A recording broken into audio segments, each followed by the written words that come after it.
Let's continue with our second speaker, who is joining us remotely, Ilaria Giuliani. Welcome, Ilaria. Can you hear us? Yes. Good morning, everybody. Can you hear me? Good morning. Ilaria is a director of the Urban Resilience Program Directorate of the Municipality of Milan. The topic of their talk today is environmental projects for a circular city. Let's join me in welcoming Ilaria. The floor is yours. Thank you very much. So again, good morning, everybody, and thank you for your kind invitation. Thank you as well on behalf of Director Angelo Pascale, who was supposed to be here, but unfortunately I have to replace him. He has another urgent meeting to be involved in. As said, I'm the director of the Urban Resilience Department and the Chief Resilience Officer for the City of Milan. I will try to give you a very brief overview of the way Milan is trying to face a challenge related to climate change, specifically in relation to strategy related to adaptation to climate change.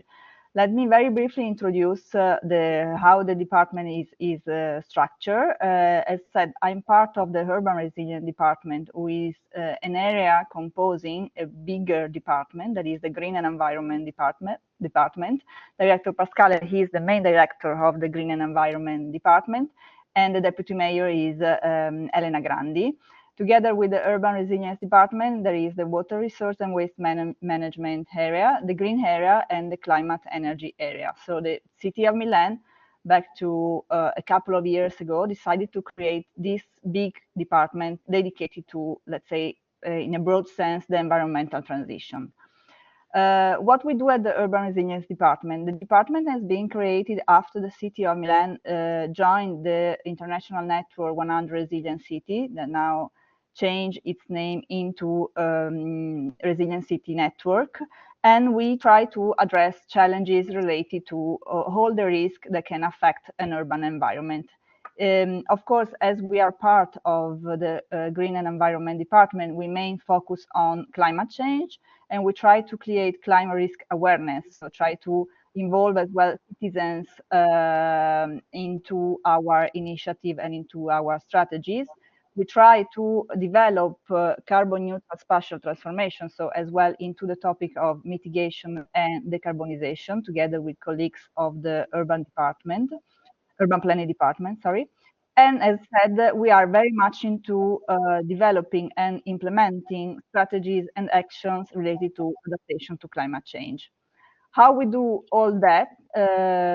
We work a lot with European projects, so EU-funded projects that help us to develop strategy as well, take into consideration in innovation and research. We are very much a department that is in between policymaking and research. We work, as said, with international network, especially Resilient City Network and C40.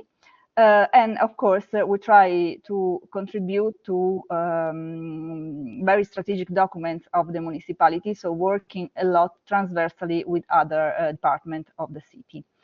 There are, let's say, two main strategic documents that try to address the topic of the environmental transition and in general terms of sustainability.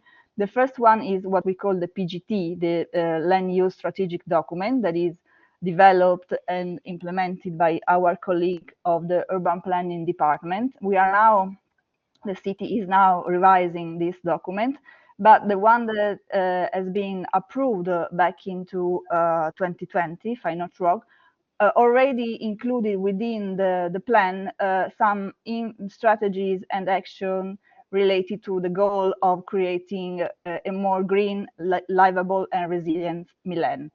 Specifically, just to give you a very specific example of how we've been including resilient strategies into a document like a city master plan, we developed a very specific rule that this is what we call Article 10, Articolo 10 del Piano delle Regole, that tries to work on two streams of work, on mitigation goal and on adaptation goal. Concerning mitigation, we oblige actually developer and architects to develop their projects, take into consideration that they have to reduce CO2 emissions. So we design different criteria and different elements, different solutions they can use to reach those goals. And especially we said for those that are creating new buildings, you need to be carbon neutral. So the environmental standard you need to reach is even higher comparing to what you need to reach if you are renovating the existing stock. Concerning instead adaptation to climate change, we created what we call a climate impact reduction index, the RIC, that you can see on the right side of the screen. And again, you need to include adaptation strategies within your projects. You need to reach some environmental standards, some standards related to this RIC. And you can do that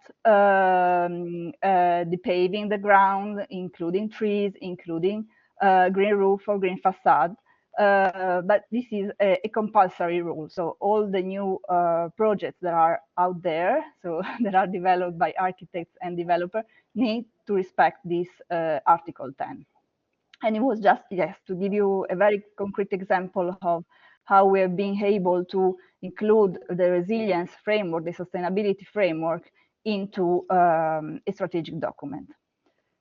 The other main framework, together with the PGT, is what we call the Air and Climate Plan, the PAC. That is a volunteer strategic document that the City of Milan, the City Council approved back in 2020. That works on three main pillars, on three main streams of work. Of course, mitigation to climate change, adaptation to climate change, but as well air quality. So how we can improve air quality, trying to link the topic and the strategy and the goal related to air quality as well to mitigation and adaptation. Of course, the main, let's say, the main effort towards this plan has been possible thanks to our involvement, the involvement of the City of Milan into the international network of cities of C40, as said. The PAC, the Air and Climate Plan, has a midterm and long-term challenges, working on the three pillars that I show you. So on mitigation, on adaptation, and on improving air quality. The Urban Resilience Department is mainly in charge of strategies related to adaptation to climate change, and that I will show you in a while. But very briefly, to let you understand, the Air and Climate Plan is composed by 5 main pillars, one related to making Milan more healthier and safer, so inclusive Milan. The other one related to mobility, so slow Milan, how we can implement and improve the mobility system of the city to make it more sustainable and more flexible. The positive energy in Milan, so how we can improve the energetic infrastructure of the city in order to use more sustainable energies. The cool Milan, that is the one dedicated to adaptation to climate change, so how we can transform the city, make it more green and reduce the increasing of temperature, which is the main goal of the Air and Climate Plan in relation to adaptation to climate change, and of course inform citizens. So how we can have citizens on board in developing and implementing all these actions and strategies. So we have 5 main scopes, then underneath 49 actions. Behind the development of the PGT and of the Air and Climate Plan, there is another very important scientific strategic document that is what we call local climate profile. So the Urban Resilience Department developed with ARPA, which is the Environmental Regional Agency for Environment, developed this local climate profile that is supposed to give us a scientific let's say, starting point in terms of how the climate is changing at the very local scale. Of course, from this local climate profile, we understood that there are two main, let's say, climate risk that we need to face. As said, the increasing of temperature from one side, so heat waves and heat islands. From the other side, the increasing of extreme weather events. You see, I think you saw one yesterday night, for instance. So how we can take into consideration these two main climate risks in transforming and requalifying our urban environment. This is the starting point. Very briefly, as said, the Urban Resilience Department is in charge of the development and the implementation of the stream of work related to adaptation to climate change. Adaptation guidelines are key documents included within the Climate and Air Plan, the topic, the fourth topic, and is composed by different actions. So, as said, how we can transform our urban environment, specifically the public space, into a more resilient to the climate risk we just saw, more green and more sustainable public space. So of course we can plant more trees, we can create more green area, we can increase our green roof and walls and green facade. We can use school courtyards as new green spaces, and I will show you a pilot that we developed last summer in a while. And last but not least, and this is a very strategic action we are putting a lot of efforts in, is depaving our streets and our public spaces. Just to give you a very short comments on the methodology we are using in order to identify our priority, our areas for the implementation. We developed what we call the map of Heat Island. No, so we overlap our surface temperature map, that is the hazard, with the vulnerability map. So we created a sort of vulnerability index that is composed by different social and economic indicators related to population and citizens. And the results, of course, is the heat risk map. So those areas that you see in purple, let's say in violet, are the one that needs to be addressed in a priority way. So the ones we need to look at in order to develop and implement our adaptation project, specifically the depaving one. And from this map, we go through this methodology that is, of course, still, let's say, an experiment. So we are testing this methodology. We use the map to identify those areas, those NIL, that are more exposed to heat risk. Then we identify areas that can be potentially adaptable to climate change, as well, trying to understand if there are some synergies with other projects around this area. We try to see which is the situation around this area. So, for instance, if there is a lack of trees, a lack of green areas, and then we do a feasibility check. So we try working with other colleagues of other technical departments in order to understand which are the conditions in terms of sub-services, in terms of mobility, in terms of other strategies that might have been identified for those areas. And then we try to catalog our strategic area in order to have a very rich map of possible areas that we can depave as soon as we have some economic resources available that can be internal economic resources or external, coming from EU-funded projects or from some investors.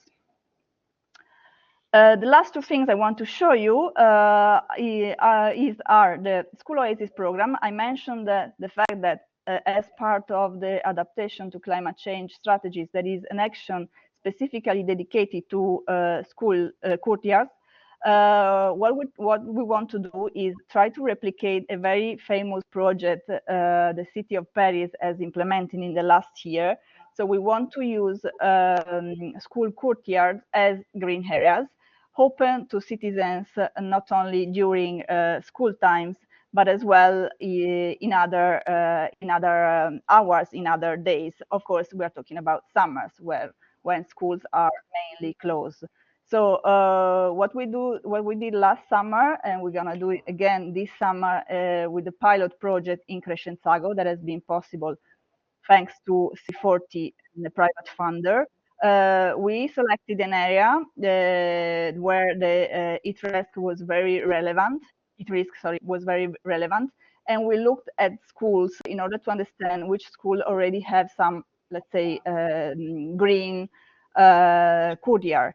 So thanks to some association, we're being able to open the schoolyards during summer and organize some initiative and events open to citizens and open to public. So in this way, citizens of that area have had a new green area available for them in order to cool themselves during heat waves. And this is somehow the situation. Last but not least, very briefly, just to give you an hint as well on the decarbonization strategies, you might know that the city of Milan is part of the 100 climate neutral and smart city mission, which is a mission of the European Commission. The aim of this mission is to accelerate the climate neutrality and try to reach climate neutrality in 2030 rather than in 2050 as scheduled in our air and climate plan. The main document through which the European Commission tries to use in order to demonstrate this effort is what we call the Climate City Contract, which is an agreement between the city of Milan and other 25 stakeholders on the territories that the city has chosen as their allies. We have private developers, we have housing cooperatives, we have environmental association, we have universities as well, Cattolica University.